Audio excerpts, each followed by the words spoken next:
Hoje eu caminhei alguns passos aqui na Avenida Marquês de São Vicente, em São Paulo. Saí do Centro de Treinamentos do São Paulo para o Palmeiras. Palmeiras tem um jogo importante amanhã contra a Linense, pelo Campeonato Paulista. Muito se fala aqui no Palmeiras a questão do super time que está sendo montado, do trabalho do Roger, mas o grande desafio hoje do Palmeiras é segurar essa ansiedade. Me parece ser uma ansiedade muito maior que vem de fora para dentro do que propriamente do time do ano passado, que no começo era treinado pelo Eduardo Batista, tinha grandes jogadores, mas agora o elenco é maior e o trabalho do Roger tem funcionado melhor nesse início de temporada, se a gente fizer um comparativo com o Eduardo Batista.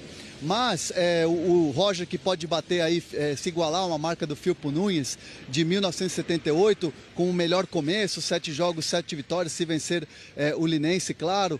Tem a questão do Jailson, 500 minutos sem perder, em campo, sem perder. Então, tudo isso, o maior desafio do Palmeiras agora, nesse momento, é segurar essa ansiedade. Não acreditar que é um super time. Não ganhou nada ainda. Não conseguiu nenhuma classificação no Campeonato Paulista. Ainda tem a Libertadores, tem todas as competições. Então, o Palmeiras trabalha muito mais nesse sentido e os jogadores têm entendido e têm tido um discurso muito linear em relação a isso. Então, esse tem sido o maior desafio do Palmeiras nessas semanas aí que vem, antes, claro, da Libertadores da América, que é, sem dúvida nenhuma, a competição mais importante para o Palmeiras esse ano, Barreto. Quando se fala assim, o maior desafio do Palmeiras, né? Parece o Palmeiras não tem problema nesse começo de temporada. É um começo de temporada bem tranquilo para o Palmeiras, né? Essas 6 vitórias afastam fantasminhas que ficam sempre rodando. Um clube grande tem sempre alguns questionamentos, né? E é curioso como os questionamentos do Palmeiras passam sempre pelo lado positivo, né? Pelo fato de que o clube tem dinheiro, tem capacidade de investimento, gosta de se reforçar, quer trazer mais jogadores. E vocês da imprensa ficam aí desconfiando, dizendo que pode não dar certo, que vai ter briga de egos, né? Por enquanto não teve. É o que a gente pega por parâmetro do ano passado, né? De um time que veio campeão brasileiro e que se esperava muito e que teve alguns contratempos aí no meio do caminho. Mas não passou pelo comando isso? Também, passou muito pelo comando. O Cuca não perdeu a mão no ano passado, nesse sentido da gestão de grupo? Não só o Cuca, né? Começou antes, na verdade. O ano começou com o Eduardo Batista no ano passado. Já não tinha gestão de grupo. Já era uma coisa bem diferente. O problema com o Eduardo era a gestão de grupo? Você tem, vamos analisar só o principal, o jogador que pode mais dar problema no elenco do Palmeiras. Quem é? Felipe Melo. Felipe Melo, que esse ano não é problema, é solução. Exatamente. No começo do ano passado, o que você ouvia falar de Felipe Melo? Em todo momento era alguma coisa de Felipe Melo. Mas já com o Eduardo? Já. E depois continuou até a hora Eu acho que foi o problema do Eduardo foi mais para a gestão do grupo do que campo, do que o conhecimento de futebol, porque eu acho que o Palmeiras melhorou em alguns aspectos com ele, mas ele não tinha tanto domínio, tanto trânsito lá dentro, que foi muito fácil para ele ser o ponto fraco, né? O culpado, digamos assim. E talvez ele já fosse... O Eduardo chegou pressionado, né, Maíra? Isso. Sim, bastante. Talvez ele já chegou pressionado. Eu ouvia muito a frase de... Não, eu ouvia muito a seguinte frase. O Palmeiras, é claro que eu vou citar isso aqui porque eu ouvia muito nos corredores do Palmeiras. O Palmeiras é uma Ferrari e vai ter um piloto de Fusquinha. Então, assim, muita gente já cornetava o Eduardo Batista sem antes saber o trabalho dele. Exato. E o trabalho dele, se você for conversar com alguns jogadores que estiveram com ele, o trabalho dele é muito bem avaliado. Só que na primeira grande derrota, que foi aquele 3-0 para a Ponte Preta em Campinas, na fase final do Paulista, já não segurou a onda. A diferença hoje para o Roger chega um treinador com respeito do torcedor, um respeito do elenco e assim, se tiver uma derrota no Campeonato Paulista, uma eliminação, não vai ter aquele vendaval que teve com o Eduardo Batista em relação ao Roger. E é curioso que os dois sucedem o mesmo treinador, em condições absolutamente diferentes. O Eduardo Batista, ele chega sob a sombra do Cuca. É o Cuca campeão brasileiro, né? Que decidiu ir embora para casa. Saiu do Palmeiras não por ter sido demitido, né? Quer dizer, no caso do Roger, tecnicamente ele sucede o Alberto Valentim, porque o Cuca já tinha saído antes. Mas assim, é um fim de trabalho do Cuca, no caso do Eduardo Batista, e outro completamente no caso do Roger. O Roger vem para serenar os ânimos. O Roger não tem sombra alguma. Uma confusão. Ele não tem sombra alguma. Ele não tem o peso de um título do Palmeiras no ano anterior. Não tem a pressão interna. Não tem a pressão de um técnico que saiu, mas de olho em voltar. Ó, depois que acabar o Campeonato Paulista, aí quando o negócio começar a ficar sério, aí se vocês me ligarem eu volto. Né? Que foi o que aconteceu com o Cuca.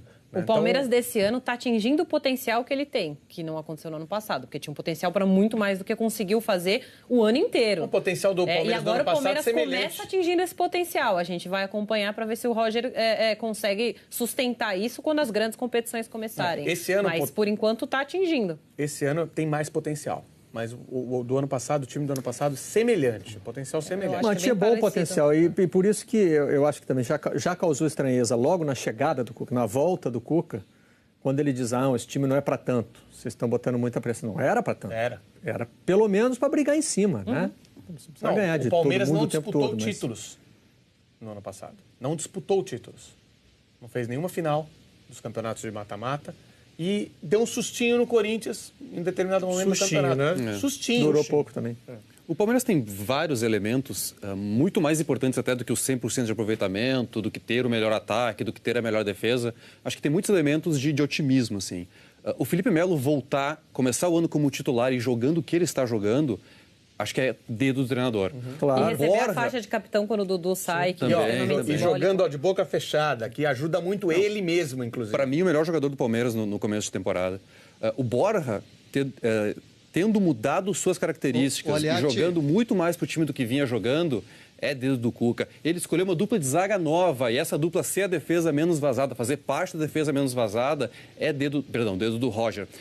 O Jailson ser o goleiro titular, tendo no banco o Everton, tendo no banco o Fernando Praz, é escolha do Roger, é mérito do Roger. Tem vários pequenos elementos que, se a gente somar, a gente vê que o trabalho do Roger é bom. Eu gosto muito do Roger. Eu acho que o Palmeiras acertou em cheio na contratação do treinador para 2018. Fala, Hernan. Não, a questão do Felipe Melo ela é muito simples. Com o Eduardo Batista, o Felipe Melo tinha a liberdade de jogar onde ele gostava, que é jogando como primeiro volante, saindo para o jogo. Claro, é um jogador que tem um vigor físico, dá um carrinho, mas tem um passe muito bom. A gente vê nos treinamentos assim, o que a gente vê nos jogos, o que todos veem nos jogos, a gente vê muito aqui no treinamento, aquele passe longo do Felipe Melo, sempre é um passe muito bom. E a questão toda aconteceu do Felipe, dele ter caído no segundo semestre, foi por quê? Porque o treinador que chegou, o Cuca, mexeu muito na posição dele. Não o colocava naquela posição que ele gostava de atuar. Em determinado momento virou para ele e falou assim, Felipe, aqui para você jogar você vai ter que se adaptar e ser zagueiro. Trabalhou, jogou algumas partidas como zagueiro, inclusive um clássico contra o São Paulo no Morumbi, que o Palmeiras saiu derrotado. Mas o Felipe sempre gostou de jogar nessa posição que ele está hoje. Aí vai também muito da questão do plano tático do que o treinador quer para o jogador. E também isso acaba sendo um efeito positivo. Por isso a gente vê um Felipe tão tranquilo hoje e tão importante para o time do Palmeiras. André Hernan, vamos antecipar a última informação de hoje? Estou preocupado com a chuva aí. Tá chovendo bastante aqui. Luiz Finotti está trabalhando aqui para não me molhar tanto aqui. E também o Ulisses Mendes. É uma informação importante, até para enriquecer esse debate sobre o Palmeiras, sobre o Guerra. O Guerra tem sido muito elogiado nos bastidores do Palmeiras. Ouvi dizer o seguinte de um diretor, é um cara sensacional. Por quê? Jogador sul-americano, a gente sabe que vem para o Brasil e muitas vezes, se não joga, fica forçando para sair. E o Guerra tem 2 jogadores muito bons na posição dele. Ele é o terceiro reserva hoje no meio-campo. Mas é um jogador que não tem feito biquinho, é um jogador que tem trabalhado e está bem fisicamente, melhor do que esteve no ano passado. Jogador que teve algumas sondagens de clubes brasileiros e também de fora. Jogador que ficou muito tranquilo, trabalha muito bem e está esperando uma oportunidade. E o Roger, claro, está olhando tudo isso e pode dar uma oportunidade também para o Guerra, não naquela posição, mas de repente numa outra. Reinventar o venezuelano, que ficou quietinho, trabalhando e surpreendeu, vamos dizer assim, muita gente aqui dentro do Palmeiras. Obrigado, André Hernan. Proteja-se.